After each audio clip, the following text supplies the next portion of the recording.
Good day, class. This is Professor Clinton here again. Wanted to get you started with this next experiment dealing with resistor heating. I'm going to go ahead and share my screen.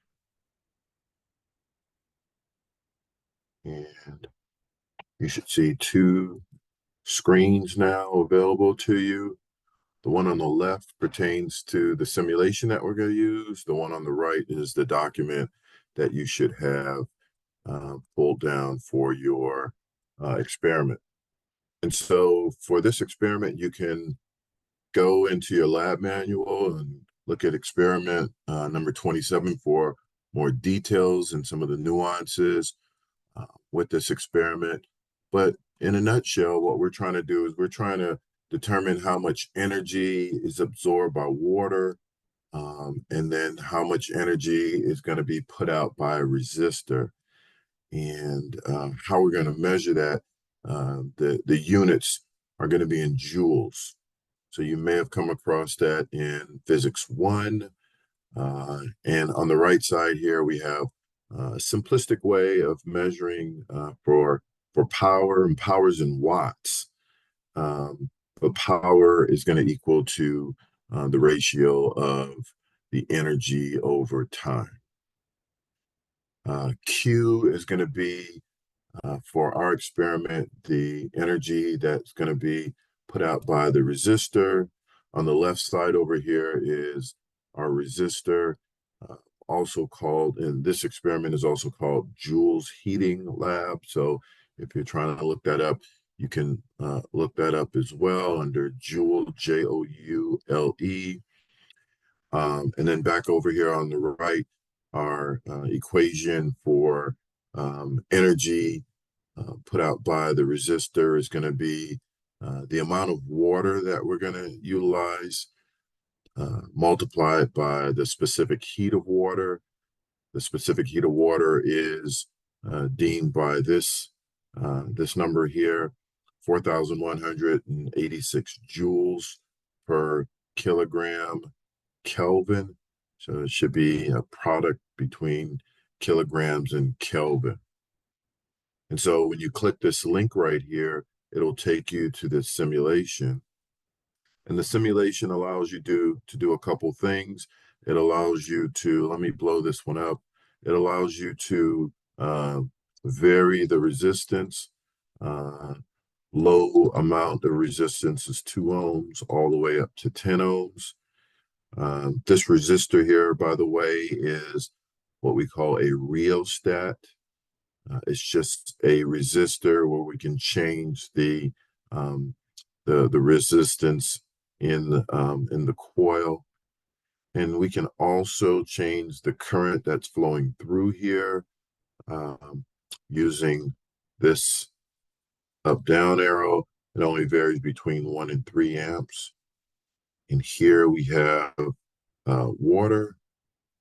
And on the simulator itself, we have an amp meter, reads the current that goes through this rheostat / resistor, through another resistor, and we get our temperature change, and our temperature is going to change in some degrees Celsius. When we flip the switch here, we can flip the switch one of two ways. We can either click that switch itself or click what was previous there as the play button. So you can pause it if you wish, or continue to let it play out. And you'll see a temperature change. You'll see the resistor inside this, inside the water change, and you'll see the current measured by this ammeter here as well. And so for this experiment, what you're going to need to do is you're going to need to measure the energy absorbed by the water. You're going to measure that here, calculate that, and you're going to place down the number of seconds that it takes to make that change. I give you specific directions in terms of um, how I want you to let this rise. We want this to rise all the way to 95 degrees Celsius.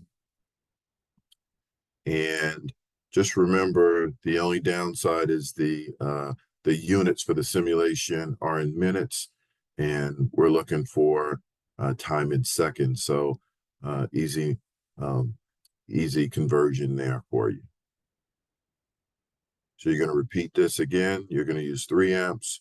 You're going to show a temperature change here in degrees Celsius, as well as over here. I couldn't get all that information in one cell, but you're going to fill that in as well.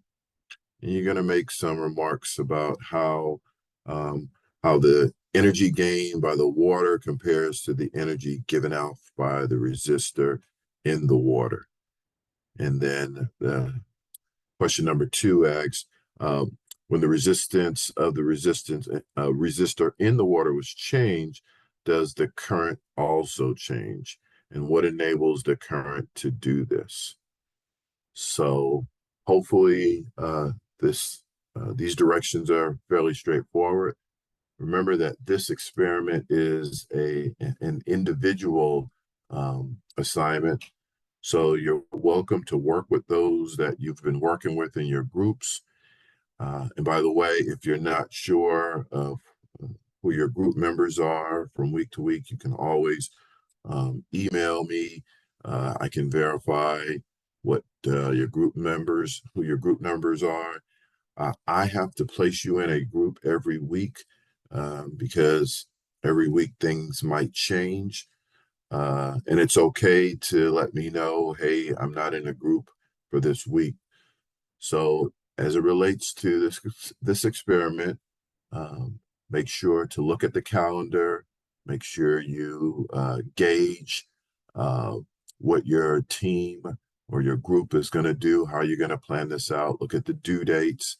If you're looking at this during the summer, time is a little bit more compressed, so you have less time than if you're working on this in the spring or the fall. Okay, and if you have any questions, feel free to email me.